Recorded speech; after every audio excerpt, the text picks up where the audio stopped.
On Sport today to the NFL Draft, the moment when the best football players from America's college system have their dreams to turn pro realised. This year, it's in Philadelphia. Pretty famous for boxing reasons there too, isn't it? And Thursday's first round, the coveted #1 overall pick belonged to the Cleveland Browns, and they selected Myles Garrett, the Texas A&M defensive end. That wasn't a shock, but there were plenty that followed him.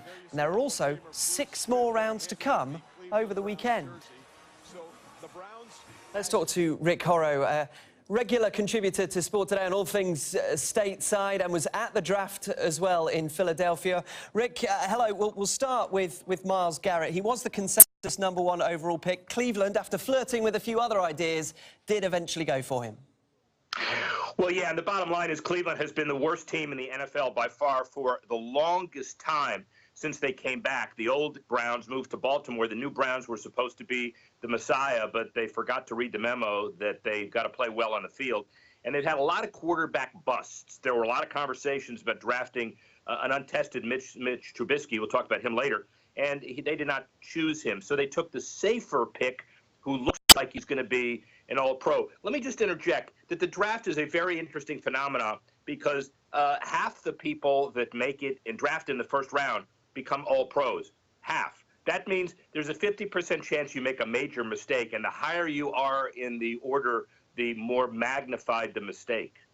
Well, Cleveland, you mentioned that they need something to go their way, and they are essentially, last year, this year, and over the next couple of years, they are stockpiling draft picks. They are deciding to try and build through the draft. How risky is that attitude? Well, it's safe over a long term. It's not good if you want to win today. And frankly, we don't know that over here. But if there were a poster child classic case for relegation in the NFL, this would be them. Luckily for them, we don't do that. So they're looking to build a solid foundation, but they claim to be doing that year after year after year, and it's not, and it's not, and it's not. Well, so they had their first overall pick. You mentioned Mitch Trubisky. Now, this is an extraordinary situation.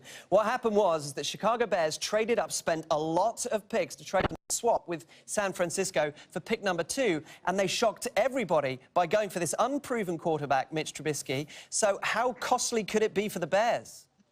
Well, first of all, the guy played very well 70% of the time, not well 30%, and it's only been 1 year. So a couple of strikes. He's got a great arm, smarts, intelligent. The bottom line is, though, Jay Cutler, who was the Bears quarterback, graduated Vanderbilt, be-all and end-all, didn't make it, left on some interesting terms. As you know, Chicago is the second biggest market and one the NFL needs as a big brand.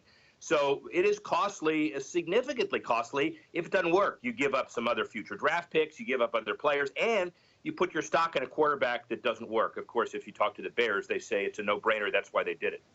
Yeah, and you don't want any of those quarterback busts like you just mentioned about Cleveland. Paint a picture, if you will, Rick, about this draft. It was the first time, I think, certainly in decades, that it's been outside. There was much pomp and circumstance, wasn't there, in Philadelphia?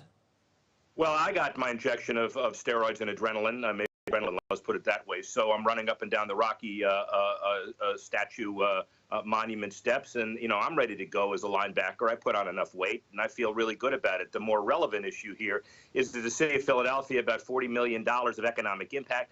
They had 180,000 people in beautiful weather standing outside booing the people in Philadelphia for their picks. They could have done that inside or on television, but the bottom line is the NFL now adds this to the Pro Bowl and the Super Bowl as a regular rotation. Kansas City, Jacksonville, Denver, Green Bay, a lot of other cities want it. Now the NFL can play around with from other cities to do it. That's Rick Horrow.